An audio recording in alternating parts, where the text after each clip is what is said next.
Fundamentals of horticulture के आज के इस लेक्चर में हम बात करने वाले हैं अनफ्रूटफुलनेस के बारे में, यानी ऐसे पेड़ जिनमें फ्लावरिंग तो होती है लेकिन फ्रूट सेट नहीं हो पाता। इस वीडियो में हम स्टेप बाय स्टेप ये देखेंगे ऑर्चिड में अनफ्रूटफुलनेस की प्रॉब्लम क्या होती है, कुछ इंपॉर्टेंट टर्म्स जैसे fruit setting, fruitfulness, infertility, self fruitfulness and self fertility, और लास्ट में अनफ्रूटफुलनेस के इंटरनल और एक्सटर्नल कॉजेज को जानेंगे।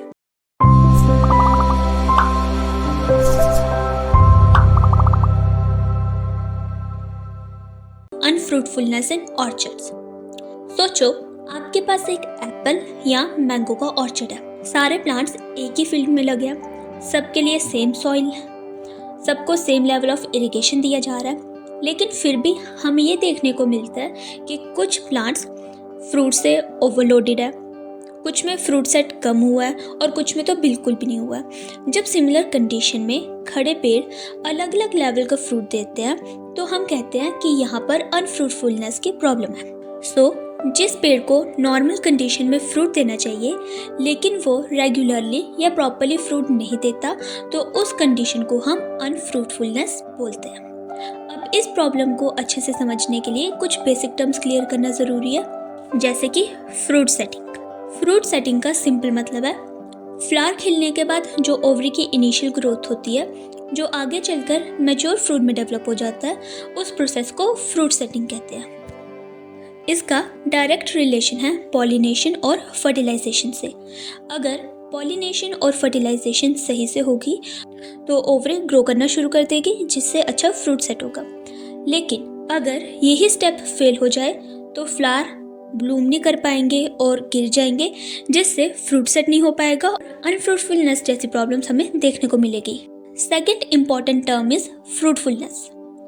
फ्रूटफुलनेस का मतलब है प्लांट की एबिलिटी कि वो फ्लावर प्रोड्यूस करे, फिर उन फ्लावर से फ्रूट सेट हो और फिर वो फ्रूट्स मैच्योर होकर हार्वेस्टिंग के लायक बन जाए। अगर प्लांट ये तीनों स्टेप्स फ्लावरिंग, फ्रूट सेट और फ्रूट मैच्योरेशन सक्सेसफुली कंप्लीट कर लेता है तो हम कहते हैं कि ये प्लांट फ्रूटफुल है। इसी का उल्टा है अनफ्रूटफुलनेस। जब प्लांट इन स्टेप्स को कंप्लीट नहीं कर पाता, या तो फ्लावर ही नहीं आते, या फ्लावर आकर गिर जाते हैं, या मैच्योर होने से पहले ही फ्रूट ड्रॉप हो जाता है, तो हम उस कंडीशन को अनफ्रूटफुलनेस बोलते हैं। बेसिकली अनफ्रूटफुलनेस प्लांट की इनएबिलिटी है कि वो फ्लावरिंग से लेकर मैच्योर फ्रूट तक की पूरी प्रोसेस कंप्लीट नहीं कर पाता। थर्ड इज इनफर्टिलिटी और स्टरलिटी। इसका मतलब है प्लांट वायबल सीड्स प्रोड्यूस नहीं कर पाते। वायबल सीड्स का मतलब है ऐसे सीड्स जो जर्मिनेट हो सकते हैं और जिससे नया प्लांट बन सकता है। अगर पॉलिनेशन और फर्टिलाइजेशन होने के बाद भी सीड्स ऐसे बने जो जर्मिनेट नहीं कर पाए, तो हम कहते हैं कि प्लांट स्टेराइल या इनफर्टाइल है। All fertile plants are fruitful but all fruitful plants need not be fertile. इसका मतलब है जो प्लांट्स फर्टाइल हैं वो जनरली फ्रूटफुल भी होते हैं, क्योंकि वो नॉर्मल सीड्स के साथ फ्रूट बना पाते हैं। लेकिन कुछ प्लांट्स ऐसे भी होते हैं जो फ्रूट तो अच्छे देते हैं लेकिन उनके जो सीड्स हैं वो वायबल नहीं होते, या फिर फ्रूट सीडलेस होता है, जैसे सीडलेस ग्रेप्स। ऐसे प्लांट्स फ्रूटफुल तो हैं लेकिन फर्टाइल नहीं होते। Next term is self fruitfulness. Self fruitful plant का मतलब है ऐसे प्लांट्स जो अपने ही पोलन से यानी सेल्फ पॉलिनेशन से फ्रूट सेट कर सके। इन तरह के प्लांट्स को नियर बाय दूसरे वैरायटी के पॉलिनाइजर्स की ज़रूरत नहीं होती। ये प्लांट्स अपने ही पोलन यूज़ करके नॉर्मल फ्रूट सेट कर सकते हैं। इसके बाद आता है सेल्फ फर्टिलिटी। सेल्फ फर्टिलिटी का रिलेशन है सीड से। सेल्फ फर्टाइल प्लांट का मतलब है ऐसे प्लांट्स जो सेल्फ पॉलिनेशन से सिर्फ फ्रूट ही नहीं बनाए बल्कि उनके अंदर जो सीड्स बनते हैं वो भी वायबल हो। दैट मीन्स वो कैपेबल हो जर्मिनेशन के लिए। सेल्फ फ्रूटफुल और सेल्फ फर्टिलिटी के बीच का डिफरेंस समझे तो सेल्फ फ्रूटफुल प्लांट ऐसे प्लांट्स हैं जिनमें सेल्फ पॉलिनेशन से फ्रूट तो बन जाता है, लेकिन ज़रूरी नहीं है कि उनके जो सीड्स हैं वो हमेशा वायबल हो। वहीं पर जो सेल्फ फर्टाइल प्लांट्स हैं, ये वो प्लांट्स हैं जिनमें सेल्फ पॉलिनेशन से फ्रूट भी बनता है और इनके सीड्स भी कम्प्लीटली वायबल होते हैं। अब आते हैं सबसे इम्पोर्टेंट पार्ट पर कि अनफ्रूटफुलनेस के कॉजेस क्या क्या है। इन कॉजेस को दो मेन ग्रुप्स में डिवाइड किया गया है, internal factors and external factors. Internal factors में आते हैं evolutionary tendencies, genetic influence and physiological factors, और एक्सटर्नल फैक्टर्स में आते हैं nutrient supply, pruning and training, locality, season, temperature, light, pests and diseases. शुरू करते हैं इंटरनल फैक्टर की डिटेल से। सबसे पहला इंटरनल फैक्टर है एवोल्यूशनरी टेंडेंसीज। इसमें सबसे पहले आता है मोनोशियस प्लांट्स। मोनोशियस प्लांट्स वो प्लांट्स होते हैं जिनमें मेल और फीमेल दोनों टाइप के फ्लावर्स एक ही प्लांट पर होते हैं। ऐसे प्लांट्स को सेपरेटली मेल या फीमेल ट्री लगाने की ज़रूरत नहीं होती, क्योंकि इनमें एक ही प्लांट पर दोनों फ्लावर्स मिल जाते हैं। For example coconut, areca nut, pecan nut etcetera. इन प्लांट्स में यूजुअली पॉलिनेशन अच्छी होती है, लेकिन फिर भी कई बार पॉलिनाइजर वैरायटी लगाना फ़ायदेमंद रहता है ताकि क्रॉस पॉलिनेशन स्ट्रॉन्ग हो और यील्ड ज़्यादा मिले। यानी स्ट्रक्चरली ये प्लांट्स फ्रूटफुल होने के लिए फेवरेबल होते हैं। Second is dioecious plants. Dioecious plants वो प्लांट्स हैं जिनमें मेल और फीमेल फ्लावर्स अलग अलग प्लांट पर होते हैं। एक प्लांट पूरा का पूरा मेल होता है तो दूसरा female. For example papaya, date palm और कुछ स्ट्रॉबेरी की टाइप्स। ऐसे क्रॉप्स में अगर हम सिर्फ फीमेल प्लांट्स लगा दें या फिर सिर्फ मेल प्लांट्स तो ऑर्चर्ड्स बिल्कुल भी फ्रूटफुल नहीं होगा, क्योंकि इस तरह के प्लांट्स में पॉलिनेशन ही नहीं हो पाएगी। इसलिए डायोशियस क्रॉप्स में हमेशा पॉलिनाइजर ट्री का रेशियो मेंटेन किया जाता है, जैसे 9:1, दैट मीन्स 9 फीमेल प्लांट्स और उसमें एक मेल ट्री लगाना, जो कि कॉमन रेशियो फॉलो की जाती है। अगर ये रेशियो बाई चांस डिस्टर्ब हो गई तो हमें अनफ्रूटफुलनेस देखने को मिलेगी। Third is हेटेरोस्टाइली।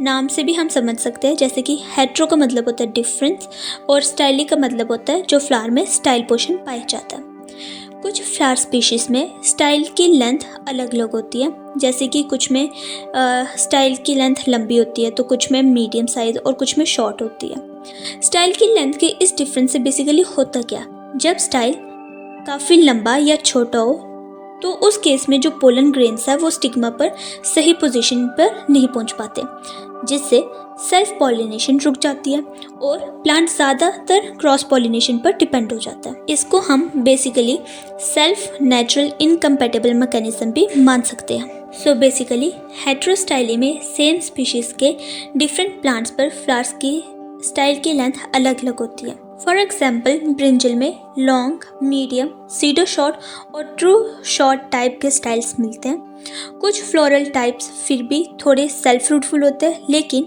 कुछ टाइप्स को क्रॉस पॉलिनेशन की ज़्यादा ज़रूरत पड़ती है। अगर हेटेरोस्टाइलिस वैरायटी को कंपैटिबल पार्टनर के बिना लगाएंगे तो फ्रूट सेट कम मिलेगा, जिससे अनफ्रूटफुलनेस होगी। एवोल्यूशनरी टेंडेंसी के अंदर नेक्स्ट कंडीशन आती है डाइकोगैमी। डाइकोगैमी ऐसी कंडीशन है जिसमें सेम फ्लावर में मेल और फीमेल पार्ट अलग अलग टाइम पर मैच्योर होता है। इसकी फर्दर दो मेन टाइप्स हैं, protandry and protogyny.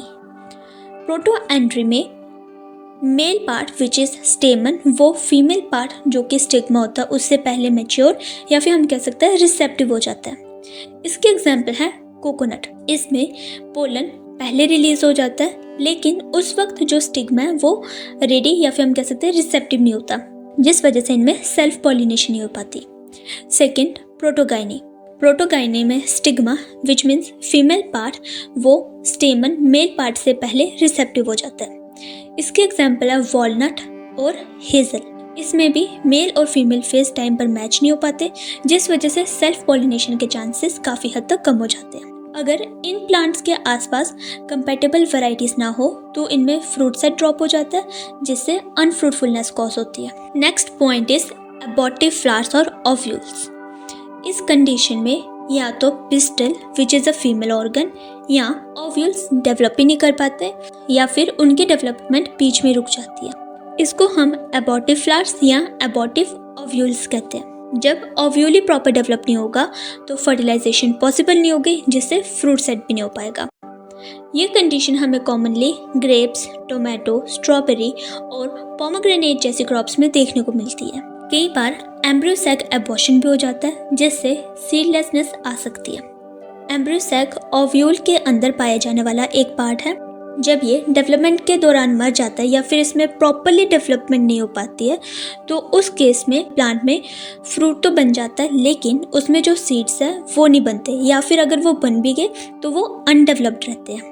Seedless grep इसकी कॉमन एग्जाम्पल है, जिसमें ओव्यूल और एम्ब्रियो सैक का एबॉर्शन हो जाता है। Next point is importance of pollen. इसका मतलब है पोलन ग्रेन्स जो कि देखने में तो हमें बिल्कुल नॉर्मल लगते हैं, लेकिन वो एक्चुअल में वायबल नहीं होते, यानी उनके अंदर जो जेनेटिक मटेरियल होता है वो एक्टिव नहीं होता। ऐसे नॉन वायबल पोलन से फर्टिलाइजेशन नहीं होती, जिससे स्टर्लिटी और लो फ्रूट सेट होता है। ऐसे पोलन्स को हम इम्पोर्टेंट बोलते हैं। जब ऐसे पोलन स्टिग्मा पर गिरते हैं तो पोलन ट्यूब डेवलप नहीं कर पाते, जिससे फर्दर फर्टिलाइजेशन नहीं होती और प्लांट स्टेराइल या लो फ्रूट सेट दिखाता है। ये problem grapes, JH Hale peach और वॉशिंगटन नेवल ऑरेंज में देखी जाती है। ये सब इंटरनल एवोल्यूशनरी रीजंस है जो ऑर्चिड को अनफ्रूटफुल बना सकते हैं। अब आते हैं दूसरे इंटरनल फैक्टर पर, विच इज जेनेटिक इन्फ्लुएंसेस। इसमें दो मेन पॉइंट्स आते हैं, sterility due to hybridity and incompatibility. First is sterility due to hybridity. कभी कभी हम दो अलग स्पीशीज या अलग जेनरा को क्रॉस करते हैं ताकि कोई नया हाइब्रिड बन सके। अगर ये क्रॉस काफ़ी वाइड हुआ, यानी पेरेंट्स जेनेटिकली काफ़ी दूर हो, तो जो हाइब्रिड बनता है वो स्टेराइल होता है। फॉर एग्जाम्पल, अगर हम क्रॉसिंग करवाएं हॉर्स और डोंकी के बीच में, जो कि एक डिफरेंट स्पीशीज है, तो हमें जो हाइब्रिड मिलेगा वो है म्यूल, जो जनरली स्टेराइल होता है। सिमिलरली ऐसा ही हमें प्लांट्स में भी देखने को मिलता है। अगर हम डिफरेंट स्पीशीज के बीच में क्रॉसिंग करवाएंगे तो जो हमें हाइब्रिड मिलेगा वो स्टेराइल मिलेगा। फॉर एग्जाम्पल, पीच और प्लम, इनकी क्रॉसिंग से प्लांट में फ्लावर्स तो आएंगे, लेकिन जो पिस्टल है वो एब्सेंट होगा या फिर वो वीक होगा। सेकंड एग्जाम्पल है पियर और क्विंस की। ऐसे क्रॉसेस से सीडलेस फ्रूट मिल सकता है। बनाना और पाइनएप्पल, ये जनरली ट्रिप्लॉइड होते हैं, that means 3 set of chromosomes produce करते हैं, जिस वजह से इनमें सीड नहीं बनते और ये स्टेराइल होते हैं। काफ़ी सारे ग्रेप हाइब्रिड्स भी स्टेराइल होते हैं, उनमें सीड्स नहीं बनते या वेरी पुअर फर्टिलिटी होती है। तो हाइब्रिडिटी से कभी कभी डिजायरेबल ट्रेट जैसे कि सीडलेसनेस मिलता है, लेकिन एग्रोनॉमिक पॉइंट से ये अनफ्रूटफुलनेस का एक जेनेटिक रीज़न भी है। तो हाइब्रिडिटी से कभी कभी डिज़ायरेबल ट्रेट जैसे कि सीडलेसनेस मिलता है, जो कि कमर्शियली काफ़ी यूज़फुल होता है, लेकिन एग्रोनॉमिक पॉइंट से ये अनफ्रूटफुलनेस का एक जेनेटिक रीज़न भी है। Second genetic factor is incompatibility. जब पोलन और ओव्यूल दोनों फर्टाइल होने के बाद भी आपस में फ्यूज़ नहीं कर पाते, तो इस कंडीशन को इनकम्पैटिबल बोलते हैं। इसमें पोलन स्टिग्मा पर लैंड करने के बाद या तो पोलन ट्यूब ग्रो नहीं कर पाता, या अगर ग्रो भी कर लिया तो ओव्यूल तक पहुंचने से पहले जो पोलन ट्यूब है वो रुक जाती है। ये प्रॉब्लम स्पेशली एप्पल, पियर, प्लम और ऑनला जैसे फ्रूट्स में कॉमन है। मैंगो में भी कुछ फेमस वेराइटीज जैसे कि लंगड़ा, दशहरी, चौसा, इनमें सेल्फ इनकम्पैटिबिलिटी पाई जाती है। इस कंडीशन में अगर ऑर्चर्ड में सिर्फ एक ही इनकम्पैटिबल वैरायटी लगा देंगे तो सेल्फ पॉलिनेशन से फ्रूट सेट नहीं होगा। इसीलिए ऐसे क्रॉप्स में हमेशा कंपैटिबल पॉलिनाइजर ट्रीज लगाने पड़ते हैं। यूजुअली एक पॉलिनाइजर लगाते हैं for every 8 to 9 main trees के लिए, ताकि क्रॉस पॉलिनेशन हो सके। अब हम आते हैं तीसरे इंटरनल ग्रुप पर, विच इज़ फिजियोलॉजिकल फैक्टर्स, जो प्लांट के इंटरनल मेटाबॉलिक प्रोसेसेस से रिलेटेड होते हैं। First is slow pollen tube growth. जब पोलन ग्रेन स्टिग्मा पर गिरता है तो वो एक पोलन ट्यूब बनाता है, जो स्टाइल के थ्रू नीचे ओव्यूल तक जाता है। इसी ट्यूब के थ्रू मेल गैमेट ओव्यूल तक पहुंचता है और फर्टिलाइजेशन होती है। लेकिन अगर किसी रीज़न से ये पोलन ट्यूब काफ़ी स्लो ग्रो करे या बीच में रुक जाए तो फर्टिलाइजेशन टाइम पर नहीं होगी और फ्लावर अपना नॉर्मल लाइफ स्पैन कंप्लीट करके सूख के गिर जाएगा और ओव्यूल के फर्टिलाइज होने से पहले फ्लावर ड्रॉप हो जाएगा। इसको हम कहते हैं slow pollen tube growth leading to unfruitfulness. ये प्रॉब्लम हमें एप्पल, पियर, चेरी, सिट्रस, इन सब फ्रूट्स में कॉमनली देखने को मिलती है। इसके ऑफन रीजंस है हार्मोनल इम्बैलेंस या फिर कुछ केमिकल बैरियर्स जो स्टाइल के टिश्यूज में पाए जाते हैं, जिससे पोलन ट्यूब इजीली पास नहीं कर पाती। सेकंड इज प्रीमेच्योर या डिलेड पॉलिनेशन। प्रीमेच्योर पॉलिनेशन, जब पोलन काफ़ी जल्दी पिस्टल पर आ जाता है तो उस टाइम ओव्यूल अभी फुली मैच्योर नहीं होता या एम्ब्रियो सैक रेडी नहीं होता, जिस वजह से पोलन ट्यूब पहुंच तो जाती है लेकिन जो ओव्यूल है वो भी रेडी नहीं होने की वजह से फर्टिलाइजेशन नहीं हो पाती। अल्टीमेटली जिससे रिजल्ट ये आता है कि फ्लावर कुछ दिनों में ड्रॉप हो जाता है। डिलेड पॉलिनेशन, अगर पॉलिनेशन 2 दिन से ज़्यादा लेट हो जाए तो ओव्यूल की वायबिलिटी कम हो जाती है, इससे पुअर फ्रूट सेट मिलता है। कुछ क्रॉप्स में ऐसे डिलेड फर्टिलाइजेशन से पॉली एम्ब्रियो भी देखने को मिल सकती है। पॉली एम्ब्रियो वो कंडीशन है जिसमें एक ही सीड में मल्टीपल एम्ब्रियोस बन जाते हैं। तो यहाँ से एक इम्पॉर्टेंट बात निकल कर आती है कि फ्लावरिंग के साथ प्रॉपर और टाइमली पॉलिनेशन भी ज़रूरी है, नहीं तो अनफ्रूटफुलनेस हो सकती है। Third physiological factor is nutritive condition of plant.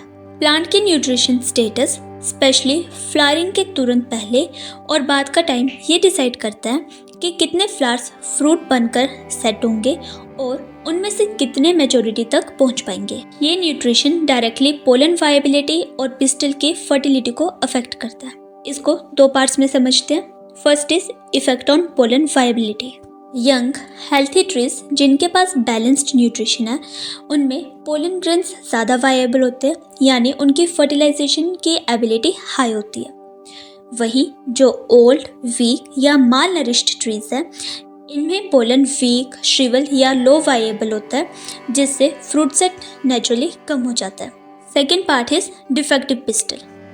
कभी कभी प्लांट्स के female part like pistol nutrition खराब होने से फीमेल पार्ट भी सफ़र करता है। डिफेक्टिव पिस्टल्स के रीजंस है ओवरबियरिंग। जब प्रीवियस सीजन में प्लांट में काफ़ी हैवी क्रॉप बेयर की हो तो उसकी एनर्जी रिजर्व खत्म हो जाती है, जिससे अगले सीजन के पिस्टल वीक बन जाते हैं। Second reason is drought. पानी की कमी से फ्लावर पार्ट्स प्रॉपर डेवलप नहीं कर पाते। और थर्ड रीजन है पुअर सॉइल न्यूट्रिशन। मैक्रो और माइक्रो न्यूट्रिएंट्स की डेफिशिएंसी से भी जो फीमेल पार्ट है वो अफेक्ट होता है। ऐसे डिफेक्टिव पिस्टल से फर्टिलाइजेशन फेल हो सकती है। ये problems grapes, Tomatoes, plums, strawberry जैसे क्रॉप्स में अक्सर दिखी जाती है। अब आते हैं फ्रूट पोजीशन इफेक्ट्स और कुछ एक्स्ट्रा न्यूट्रिशनल इम्पैक्ट्स पर। फ्रूट पोजीशन इफेक्ट्स, प्लांट पर फ्रूट का पोजीशन भी डिसाइड करता है कि वो कितना सक्सेसफुली सेट होगा। टर्मिनल फ्रूट्स जो शूट्स के बिल्कुल एंड पर लगते हैं, इन्हें पूरी ब्रांच के ग्रोथ कंपटीशन को फेस करना पड़ता है। ज़्यादा कंपटीशन होगा तो न्यूट्रिशन कम मिलेगा, जिससे फ्रूट सेट भी कम होगा। देन एप्पल स्पर्स, ये वो स्मॉल ब्रांचेस होती हैं जो कि एटलीस्ट 2 साल पुरानी ब्रांच से ग्रो हुई होती है। इनमें हर साल फ्लावर बड बनते हैं। अगर स्पर स्ट्रॉन्ग हुई तो उसमें ज़्यादा कार्बोहाइड्रेट रिजर्व होगा, जिससे उसमें बेटर फ्रूट सेट होगा। और अगर वहीं पर वीक स्पर हुई तो उसमें कम रिजर्व होगा कार्बोहाइड्रेट, जिससे फ्लावर और फ्रूट सेट भी कम होगा। जो फ्लावर्स क्लस्टर में लगते हैं उनमें भी कंपटीशन ज़्यादा होता है, इसीलिए क्लस्टर बॉर्न फ्लावर्स में ड्रॉप ज़्यादा देखा जाता है कंपेयर टू सिंगल फ्लावर्स। इसी वजह से प्रूनिंग और ट्रेनिंग से हम ट्राई करते हैं कि स्ट्रॉन्ग फ्रूटिंग पोजीशन बनाए रखें। नाउ अदर न्यूट्रिशनल इफेक्ट्स, जब प्लांट की ओवरऑल न्यूट्रिशन पुअर होती है तो उनमें सीड फॉर्मिंग ओव्यूल्स का नंबर कम हो जाता है, जिससे हमें फ्लावर देखने में तो नॉर्मल लगेगा लेकिन उसके अंदर पोटेंशियल ओव्यूल्स कम होते हैं, तो नेचुरली उनमें फ्रूट सेट और सीड सेट दोनों लो होगा। अगर सीवियर न्यूट्रिशन डेफिशिएंसी हो तो सिर्फ ओव्यूल्स ही नहीं बल्कि जो फ्रूट वॉल है तो उसकी डेवलपमेंट भी फेल हो सकती है। ऐसे में या तो फ्रूट बनता ही नहीं है या काफ़ी छोटा या माल फॉर्म्ड बनेगा। फॉर एग्जाम्पल क्यूकम्बर्स, अगर प्लांट पहले से लगे फ्रूट को कैरी कर रहा हो और उस वक्त उसमें न्यूट्रिशन लिमिट हो तो प्लांट नए फ्रूट की ग्रोथ को रोक देता है जब तक पहले वाला फ्रूट हार्वेस्ट ना हो जाए। इसलिए क्यूकम्बर्स में फ्रीक्वेंट हार्वेस्टिंग ज़रूरी होती है, वरना बाद में फ्लावर सेट नहीं हो पाता। Second example is strawberries. जब न्यूट्रिशन वीक हो तो प्लांट में पिस्टलेट दैट मीन्स सिर्फ फीमेल फ्लावर्स की परसेंटेज बढ़ जाती है, लेकिन अगर उस वक्त पोलन सप्लाई या प्लांट एनर्जी सफिशिएंट ना हो तो इनमें से काफ़ी सारे फ्लावर्स फ्रूट सेट नहीं कर पाएंगे। यानी सही फर्टिलाइज़र मैनेजमेंट, इरिगेशन और लोड रेगुलेशन के बिना हम अनफ्रूटफुलनेस को कंट्रोल नहीं कर सकते। तो अब तक हमने सारे इम्पॉर्टेंट इंटरनल फैक्टर्स देख लिए। स्टार्ट किया एवोल्यूशनरी टेंडेंसी से, जिसमें हमने monoecious, dioecious, heterostyly, dichogamy, abortive flowers और इम्पोर्टेंट पोलन्स के बारे में पढ़ा। देन जेनेटिक इन्फ्लुएंसेस में हाइब्रिड स्टेरिलिटी और इनकम्पैटिबिलिटी, और फिजियोलॉजिकल फैक्टर में pollen tube growth, timing of pollination, nutritive status और फ्रूट पोजीशंस, इन सबको कवर किया। Now the second main cause of unfruitfulness is the external factors. External factors यानी बाहरी कंडीशंस जो हम काफ़ी हद तक मैनेज कर सकते हैं। सबसे पहला एक्सटर्नल फैक्टर है न्यूट्रिएंट सप्लाई। न्यूट्रिशन का इफेक्ट सिर्फ ग्रोथ पर नहीं बल्कि फ्लावर की फर्टिलिटी पर भी पड़ता है।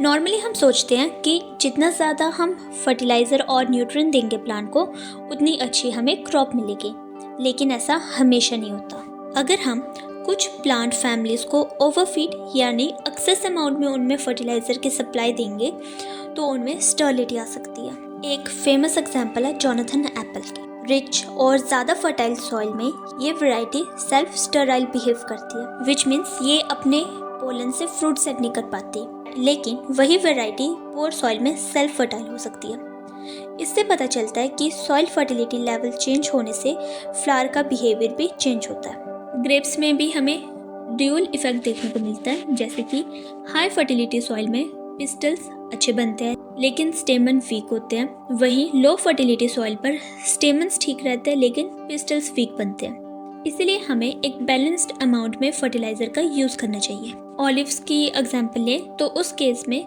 जब सॉइल फर्टिलिटी काफ़ी लो हो जाती है तो क्रॉप में पिस्टल डीजनरेशन होता है, यानी फीमेल ऑर्गनी प्रॉपर्ली डेवलप नहीं होता, जिससे फ्लावर स्टेराइल बन जाता है। तो ओवरऑल कंक्लूजन है इसका, neither under fertilisation nor over fertilisation. दोनों के एक्सट्रीम से बचना है। बैलेंस्ड न्यूट्रिएंट सप्लाई ही मैक्सिमम फ्रूटफुलनेस देती है। अगला एक्सटर्नल फैक्टर है प्रूनिंग एंड ट्रेनिंग। ये सिर्फ ट्री के शेप बनाने के लिए नहीं बल्कि फ्लावर की टाइप और फर्टिलिटी को भी इन्फ्लुएंस करता है। जब हम प्रॉपर साइंटिफिक प्रूनिंग करते हैं, स्पेशली ग्रेप्स जैसे क्रॉप में, तो ये ट्रू हर्माफ्रोडाइट फ्लावर्स को प्रमोट करते हैं, यानी ऐसे फ्लावर्स जिसमें मेल और फीमेल दोनों पार्ट्स वेल डेवलप्ड होते हैं। For example hope variety of grape. इसमें सही प्रूनिंग से अच्छे हर्माफ्रोडाइट फ्लावर मिलते हैं और फ्रूट सेट भी इम्प्रूव होता है। लैक ऑफ प्रूनिंग, अगर हम प्लांट को बुशी ग्रो होने दें तो कैनोपी काफ़ी टेंस हो जाती है और लाइट पेनिट्रेशन भी कम होती है और कई बार स्टेरिलिटी और एबॉर्टेड पिस्टल्स भी देखने को मिलते हैं। इसलिए ये रेकमेंड किया जाता है कि हर सीजन के बाद क्रॉप स्पेसिफिक प्रूनिंग की जाए ताकि बैलेंस्ड वेजिटेटिव ग्रोथ के साथ साथ फ्रूटिंग वुड भी मेंटेन रहे। Next is locality effect. इसका मतलब है सेम वैरायटी अलग अलग रीजन्स में अलग तरह से बिहेव करती है। ये डिफरेंस आता है क्लाइमेट से, जैसे temperature, humidity, chilling hours, soil से जिसमें आती है सॉइल टाइप, पीएच और फर्टिलिटी, और मैनेजमेंट प्रैक्टिसेस से। फिर से एग्जांपल लेते हैं जोनाथन एप्पल की कि कैसे वो एक एरिया में सेल्फ स्टेराइल बिहेव करता है और वही दूसरे रीजन में डिफरेंट क्लाइमेट और सॉइल के साथ सेल्फ फर्टाइल हो जाता है। Next external factor is season. Her crop के लिए एक आइडियल फ्लावरिंग सीजन होता है, उससे बाहर फ्लावरिंग होने पर रिप्रोडक्टिव बिहेवियर चेंज हो सकता है। For example hybrid grape variety which is ideal. इसमें अर्ली सीजन में जब इस वेराइटी के फ्लावर्स आते हैं तो ये सेल्फ इम्पोर्टेंट होता है, यानी इसमें सेल्फ पॉलिनेशन से फ्रूट सेट नहीं हो पाता। वहीं लेटर सीजन में जैसे ही इसमें टेम्परेचर और डे लेंथ चेंज होते हैं, उस टाइम पर ये सेल्फ पोटेंट हो जाता है और इसमें सेल्फ पॉलिनेशन से ही फ्रूट सेट हो जाता है। तो इससे हम ये समझ सकते हैं कि फ्लावरिंग का करेक्ट टाइमिंग मेंटेन करना ज़रूरी है। अगर हम प्रूनिंग, इरिगेशन या ग्रोथ रेगुलेटर से फ्लावरिंग को काफ़ी पहले या काफ़ी लेट पुश कर दे तो उस समय प्लांट की सेल्फ फर्टिलिटी लो हो सकती है। Next external factor is temperature, specially flowering के टाइम का टेम्परेचर। जब फ्लावरिंग के टाइम पर हाई टेम्परेचर होता है तो जो स्टिग्मा पर स्टिकी सेक्रेशन होता है, जिसे हम स्टिग्मेटिक फ्लूइड कहते हैं, वो सूख जाता है। यही सेक्रेशन पोलन ग्रेन को चिपकाकर जर्मिनेशन में मदद करता है। जब ये ड्राई हो जाए तो पोलन ग्रेन प्रॉपर्ली जर्मिनेट नहीं कर पाती और पॉलिनेशन प्रैक्टिकली रुक जाती है। फॉर एग्जाम्पल टोमेटो के फ्लावर्स अगर हाई टेम्परेचर फेस करें, स्पेशली अबव ऑप्टिमम लिमिट, तो उनमें फ्लावर ड्रॉप होता है और फ्रूट डेवलप नहीं होता। इसलिए हॉट मंथ्स में ओपन फील्ड टोमेटो में फ्रूट सेट की प्रॉब्लम कॉमनली देखने को मिलती है। Sixth external factor is light. Light सिर्फ फोटोसिंथेसिस के लिए नहीं बल्कि फ्लावर स्ट्रक्चर के लिए भी इम्पोर्टेंट है। फॉर एग्जाम्पल, जब स्ट्रॉबेरी प्लांट्स को लॉन्ग लाइट पीरियड मिलता है तो इनके फ्लावर के अंदर स्टेमन और पिस्टल दोनों की डेवलपमेंट इम्प्रूव होती है। यानी प्रॉपर और एडुकेट लाइट से हर्माफ्रोडाइट वेल फॉर्म्ड फ्लावर बनते हैं जो नेचुरली बेटर फ्रूट सेट देते हैं। और अगर ये लाइट ड्यूरेशन या इंटेंसिटी प्रॉपर ना हो तो कई बार मेल या फीमेल पार्ट्स वीक रह जाते हैं और प्लांट पार्शियल अनफ्रूटफुलनेस को शो करता है। इसलिए हर प्लांट को सफिशिएंट सनलाइट मिलना ज़रूरी है। Last external factor is pests and diseases. ये डायरेक्टली भी फ्रूट को डैमेज करते हैं और इनडायरेक्टली भी फ्लावरिंग और फ्रूट सेट को अफेक्ट करते हैं। फॉर एग्जाम्पल, मैंगो हॉपर जैसे सकिंग इंसेक्ट्स और पाउडरी माइल्ड्यू जैसे फंगल डिजीजेस डायरेक्टली फ्लावर्स और यंग फ्रूट्स को डैमेज करते हैं। मैंगो और ग्रेप्स में ये दोनों प्रॉब्लम्स फ्रूट सेट को काफ़ी कम कर देती है। कई बार इंसेक्टिसाइड या फंजीसाइड की स्प्रे हम एग्जैक्ट फ्लावरिंग टाइम पे कर देते हैं जिससे पोलन ग्रेन या स्टिग्मा डायरेक्टली डैमेज हो जाते हैं।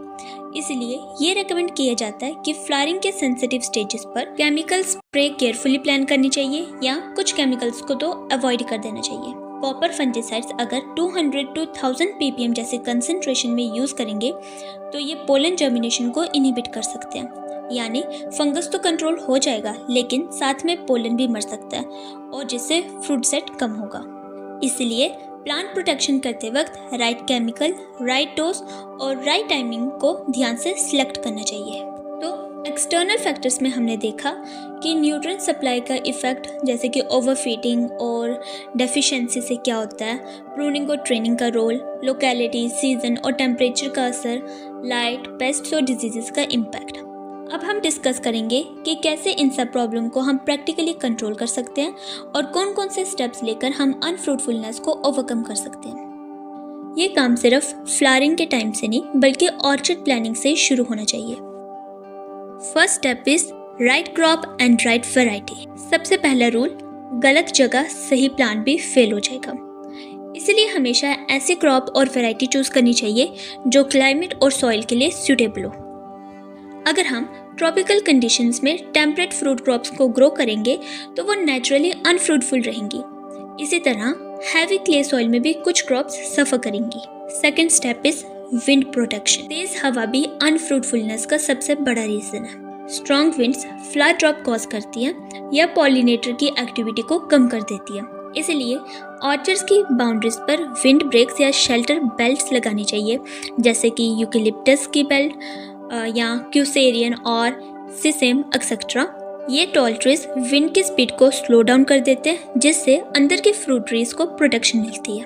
Third step is soil preparation. Tree plantation से पहले सॉइल को तैयार करना भी काफ़ी ज़रूरी है। Improve soil before planting. Add organic matter जैसे FIM which is farm yard manure, compost and green manure. इससे सॉइल सॉफ्ट, एरिएटेड और माइक्रो ऑर्गेनिज्म रिच होती है। Second, to add amendments. अगर सॉइल काफ़ी ज़्यादा एसिडिक है तो उसमें लाइम ऐड करना चाहिए और अगर एल्कलाइन है तो उसमें जिप्सम जैसे अमेंडमेंट्स यूज़ करने चाहिए।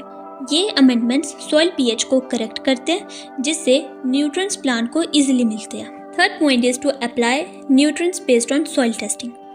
ब्लाइंडली हमें न्यूट्रिएंट सप्लाई नहीं देनी चाहिए। पहले हमें सॉइल टेस्टिंग करनी चाहिए, फिर उसके बेसिस पर NPK माइक्रो न्यूट्रिएंट्स के डोसेस को फिक्स करना चाहिए।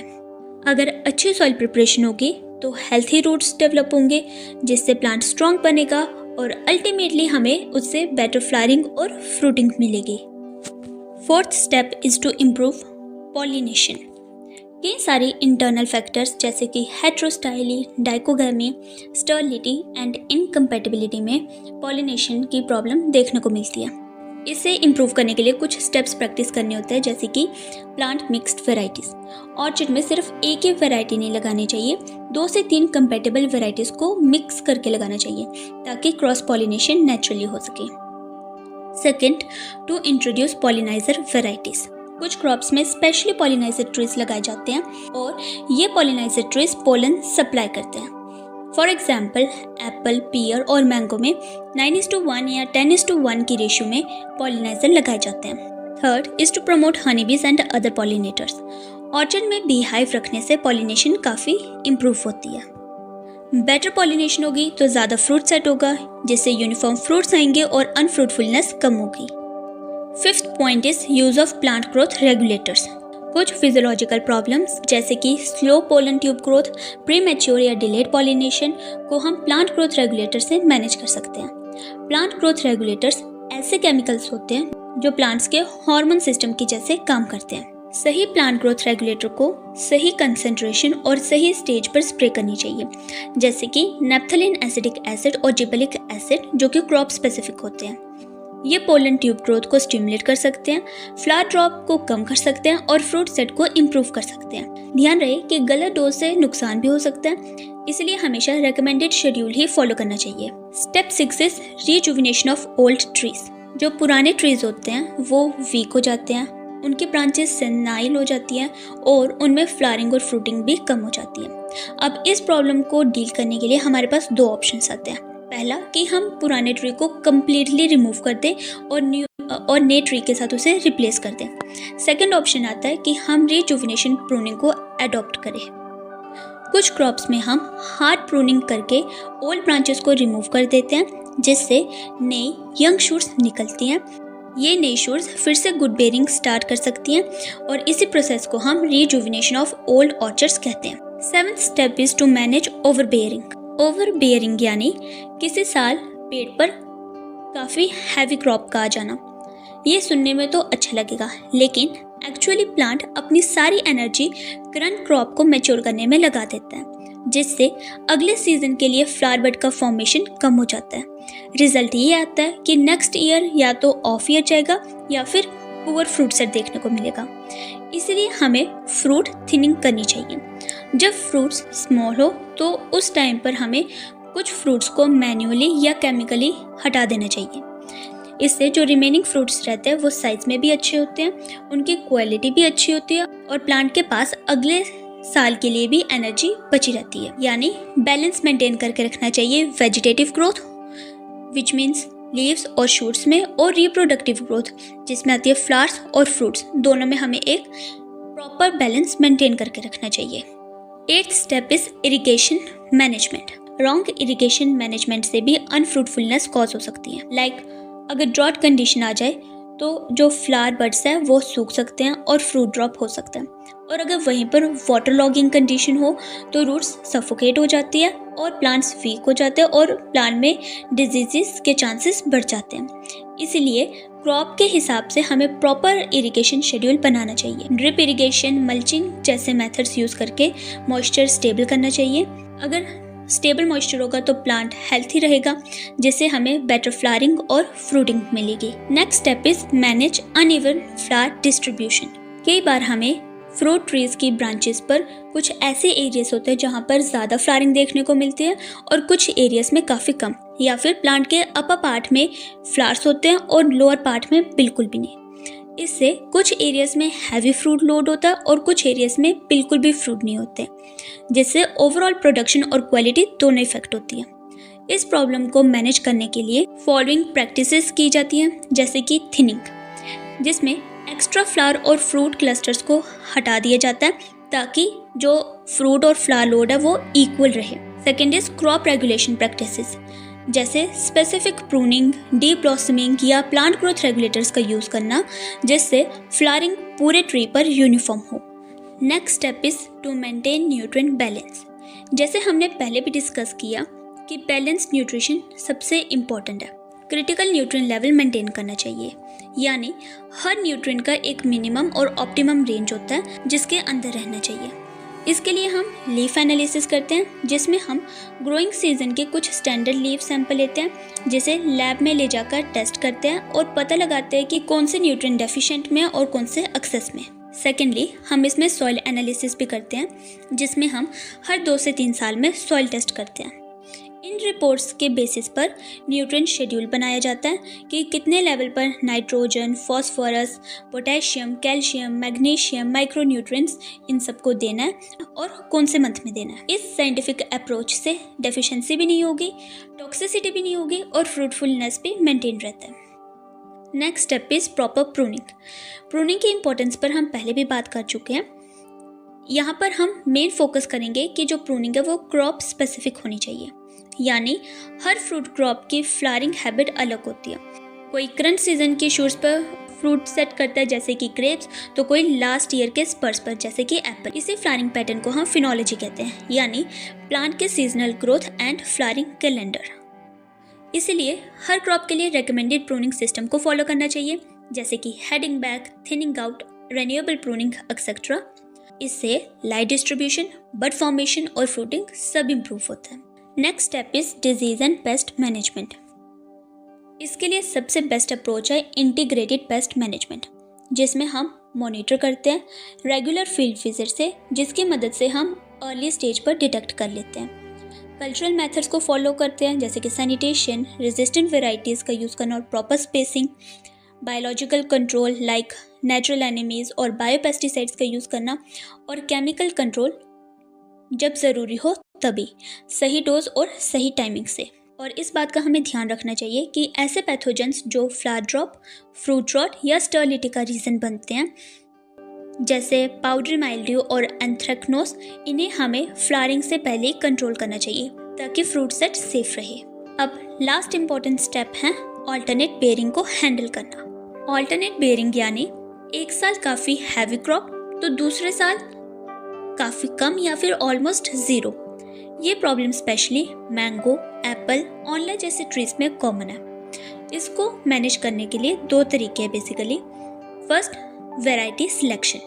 जहाँ पॉसिबल हो ऑल्टरनेट बेयरिंग वैराइटीज़ को रिप्लेस करना चाहिए रेगुलर बेयरिंग वैराइटीज़ के साथ। जैसे कुछ new mango cultivars comparatively regular bearing होते हैं। Second, crop regulation techniques. On year में फ्लावर और फ्रूट थिनिंग करके लोड कम करना चाहिए।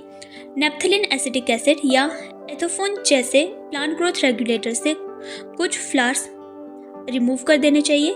न्यूट्रिशन और प्रूनिंग से बैलेंस मेंटेन करना चाहिए ताकि हर साल मॉडरेट क्रॉप आए, इंस्टेड ऑफ एक साल हैवी तो दूसरे साल ज़ीरो।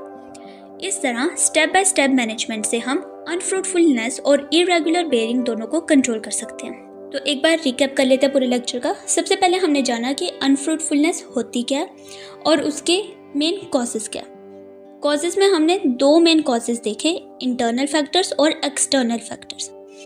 इंटरनल फैक्टर्स में हमने एवोल्यूशनरी टेंडेंसी, जेनेटिक इन्फ्लुएंस और फिजियोलॉजिकल फैक्टर्स, तीन फैक्टर्स देखे। एवोल्यूशनरी टेंडेंसी में monoecious nature, dioecious nature, heterostyly, dichogamy, abortive flowers और इम्पोर्टेंस ऑफ पोलन के बारे में जाना।